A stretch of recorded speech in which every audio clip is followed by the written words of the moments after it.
अनेक विषयांवरची अनेक संमेलनं सातत्याने होत असतात. पण हा आत्ताचा जो विषय आहे, या संमेलनाचा आपण जो चर्चा करणार आहोत, तो एकदम वेगळा विषय आहे. या विषयावरचं संमेलन कोकणात तरी नव्हतंच झालं किंवा महाराष्ट्रातही नव्हतं झालं. ग्रामीण साहित्य संमेलनं होतात, शेतकरी साहित्य संमेलनं होतात, पण ग्रामीण कृषी आणि सहकार असं 3 विषयांना धरून विचारमंथन करणारं साहित्य संमेलन माझ्या हिशोबाने पहिलंच आहे. आणि हे संमेलन घ्यावं असं जेव्हा आमच्या मनात आलं आणि पालकमंत्री, मराठी भाषा मंत्री आपले उदयजी सामंत यांना आम्ही भेटलो, त्यावेळेला त्यांना ही कल्पना एकदम आवडली. ते म्हटले, अरे छान आहे, घ्या, पण ते एखाद्या चांगल्या ग्रामीण भागात घ्या, शहरामध्ये घेऊ नका. मग आम्ही चोलके सरांना भेटलो. चोलके सरांजवळ या विषयावर बोलल्यानंतर त्यांनी लगेच तयारी दाखवली की माझ्या कॅम्पसमध्ये घेऊया. इथं अतिशय उत्तम मी सगळी व्यवस्था करतो, इन्फ्रास्ट्रक्चर आहे, मोठं ग्राउंड आहे आणि निवास व्यवस्था, भोजन व्यवस्था यासाठी आपल्याकडे सुसज्ज सगळं आधीपासूनच सगळं तयार आहे. इथं आपल्याला घेता येईल. नंतर मग आता या विषयासाठी अध्यक्ष कोण शोधायचा, कारण नुसतं साहित्यातला अध्यक्ष शोधून चालणार नव्हता. थोडासा या विषयाचा त्याला पाया असावा किंवा या विषयाशी संबंधित असावा. असा जेव्हा विषय पुढे आला तेव्हा मग पुन्हा आमच्यासमोर नाव आलं ते चोलगे सरांचंच. कारण चोलगे सर IDC बँकेचे जरी चेअरमन असले किंवा त्यांच्या शिक्षण संस्थेचे अध्यक्ष असले तरी साहित्यिक म्हणून ते आम्हाला अधिक परिचित आहेत.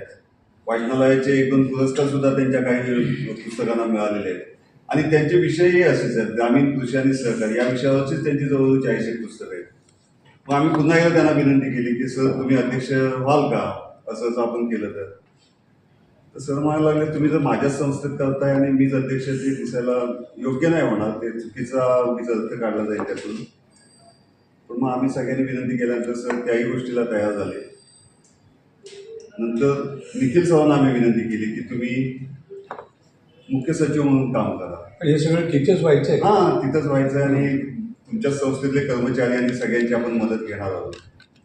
निखिल सरांनी मान्यता दिली आणि मग निखिल सर प्रमुख कार्यवाह आणि सर या संमेलनाचे अध्यक्ष. मग या संमेलनाचं स्वागताध्यक्ष कोण असावं? मग देशपांडे सर म्हटले की एखादा राजकीय व्यक्ती असण्यापेक्षा याच क्षेत्रातला एखादा चांगला माणूस कुणी मिळतोय का पाहूया. आणि मग संजय भावेंचं नाव आमच्यासमोर आलं. कोकण कृषी विद्यापीठाचे कुलगुरू संजय भावे आमच्या विनंतीला मान देऊन त्यांनी स्वागताध्यक्ष व्हायचं पण कबूल केलं. असे सगळे छान योग जुळत गेले आणि मग अनेक माणसं त्याला जोडली गेली. पोपटराव पवारांसारखा माणूस यायला तयार झाला. पद्मश्री पोपटराव पवारांना प्राध्यापक गोंदवले आणि धीरज वाटेकर दोघे जाऊन भेटले. त्यांनी म्हटले की मला ही कल्पना अतिशय आवडली, खूप उत्तम आहे, पण परिसंवाद वगैरे थोडेसे ग्रामीण विषयाशी संबंधित ठेवा किंवा शेतकऱ्यांना उपयोग होईल असं ठेवा. अशा काही सूचना चर्चा झाल्या. त्यांनी यायची तयारी दाखवली. महाराष्ट्र राज्य साहित्य संस्कृती मंडळाचे अध्यक्ष सदानंद मोरे सरांनी यायची तयारी दाखवली. तेही म्हटले मी येतोय. आणि मग आपल्याला थोडंसं राजकीय पाठबळ हवं किंवा हे सगळं जे आपण करतोय ते या राजकारण्यांपर्यंत गेलं पाहिजे, त्यांच्यापर्यंत आपल्या व्यथाव्यथा पोहोचल्या पाहिजेत. म्हणून मग आम्ही उपमुख्यमंत्र्यांना दोन्ही भेटलो. त्या दोघांनी यायचं कबूल केलं. मुख्यमंत्र्यांनी यायचं कबूल केलंय. ते समारोपाला येतो म्हटले. आणि सगळ्यात महत्त्वाचं म्हणजे उद्घाटक म्हणून आपले माजी मुख्यमंत्री आणि केंद्रीय कृषी मंत्री शरद पवार त्यांनी यायचं कबूल केले. याची सगळी माणसं या संमेलनाच्या निमित्तानं आपल्याकडे येणार आहेत आणि एक राज्य पातळीवरचं वेगळं संमेलन आपण घडवून आणतोय. त्यासाठी तुमच्या सगळ्यांचं सहकार्य आणि तुमच्या सगळ्यांचा सहभाग यात असायला हवा असं आमची विनंती आहे आणि त्यासाठी आज आपण तुम्हाला निमंत्रित केलं. संमेलनात असं ठरलेलं आहे की आपण 13 तारखेला शोभायात्रा गणपतींनी वगैरे करणार आहोत. 14ला सकाळी उद्घाटन व परिसंवाद वगैरे होतील आणि 15ला आपण समारोप करणार आहोत. त्या सगळ्यामध्ये एक आहे की पहिल्या दिवशी शोभायात्रा वगैरे होईल, म्हणजे त्या रात्री काही हे नाही आहे, पण आपण विषय पण असे निवडले की जे सहकार्याशी निगडीत आहेत, शेतीशी निगडीत आहेत. उदाहरणार्थ पश्चिम महाराष्ट्र आणि विदर्भात आत्महत्या भरपूर होतात, आपल्याकडे होत नाही. मग आमचा कोकणी माणूस आत्महत्या का करत नाही? हे करावी म्हणून नव्हे, ते करत नाही. का करत नाही आपण? तर आता आत्महत्या थांबूया. संबंध महाराष्ट्राने देशभर या आत्महत्या थांबायला हव्या यासाठी आपण एक परिसंवाद ठेवला आहे. किंवा आता आपल्या महाराष्ट्राचं ते राज्य बँक आहे, विद्याधर अनास्कर त्याचे हे आहेत ना, प्रशासक आहेत. आपण त्यांची मुलाखत ठेवलेली आहे आणि त्यांची मुलाखत सकाळचे माजी संपादक यमाजी मालकर घेणार आहे. ते आपण मुद्दाम अशा लोकांना बोलवले की जे त्या त्या क्षेत्रातली नामवंत मंडळी होती व ती काम करणार आहेत, त्यांना बोलवलेलं आहे आपण. आपले आता विषय पण असेच आहेत. ग्रामीण साहित्य काल कसं होतं ते काल ओव्या असतील, काही आणखी भारूड असतील, याच्यात असतील, त्यांच्या माध्यमातून कथा आता सांगितल्या गेल्या असतील. आजचं वेगळं आहे आणि आता उद्याचं आणखी वेगळं येणार आहे. तर त्याच्यावर आपले परिसंवाद आहेत.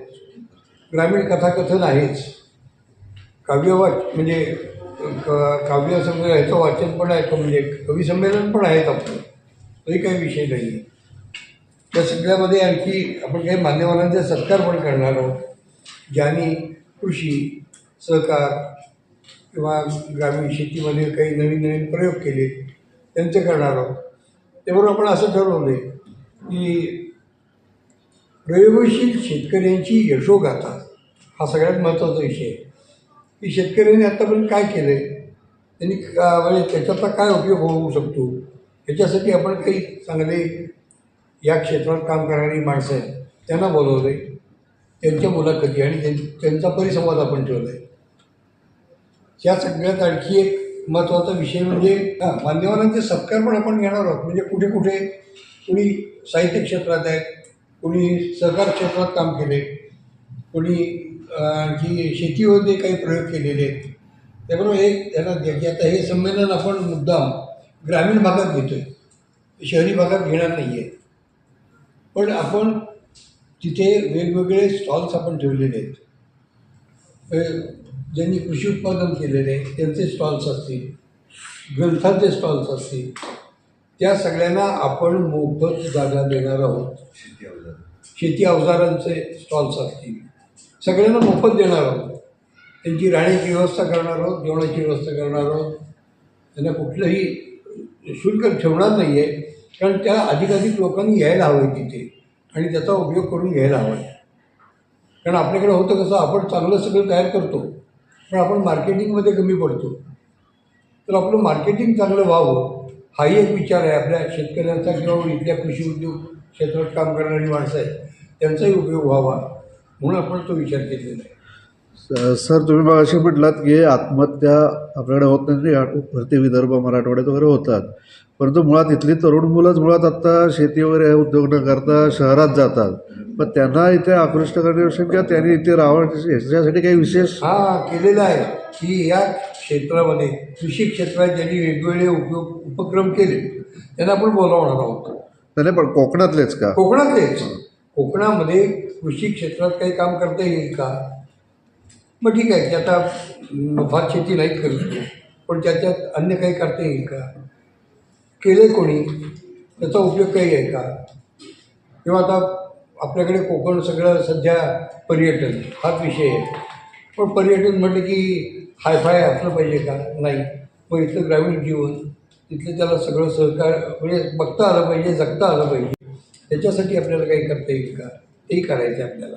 कृषी पर्यटन कृषी पर्यटन आहेच. साधारण किती उपस्थिती अपेक्षित आहे? आता आम्ही सगळ्यांना आवाहन केलेलं आहे, तरी पण 2-1 हजार तरी लोक कमीत कमी तिथे यावेत. खरं म्हणजे आम्हाला 5,000 10,000 आले तरी हवे. कृषीभूषण डॉक्टर तानाजीराव चोखे शिक्षण आणि संशोधन संस्था मांडकी पालवड या ठिकाणी आपण ते संमेलन घेणार आहोत.